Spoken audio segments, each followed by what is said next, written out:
খবর 24 সাথে আপনাকে স্বাগত। নতুন নতুন খবর জানার জন্য আমাদের চ্যানেলে চোখ রাখুন। নমস্কার দর্শক বন্ধুরা, স্বাগত আমাদের এই চ্যানেলে।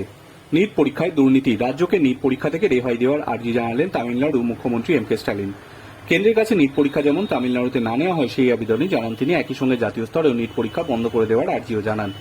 প্রধানমন্ত্রী নরেন্দ্র মোদীকে লেখা চিঠিতে তামিলনাড়ুর মুখ্যমন্ত্রী এম কে স্ট্যালিন লিখেছেন, মেডিকেলে ভর্তির জন্য প্রবেশিকা পরীক্ষা নেওয়ার বদলে দ্বাদশ শ্রেণীর মার্কশিট দেখেই পড়ুয়া বাছাই করা উচিত। প্রবেশিকা পরীক্ষায় ছাত্রছাত্রীদের উপর অযাচিত চাপ তৈরি হয়। স্ট্যালিন চিঠিতে লিখেছেন, আমাদের রাজ্যে বিধানসভায় সর্বসম্মতিক্রমে একটি বিল পাশ করিয়েছে যেখানে নিট পরীক্ষা থেকে তামিলনাড়ুকে বাদ দেওয়া এবং দ্বাদশ শ্রেণীর মার্কশিটের ভিত্তিতে মেডিকেলে ভর্তির প্রস্তাব দেওয়া হয়েছে।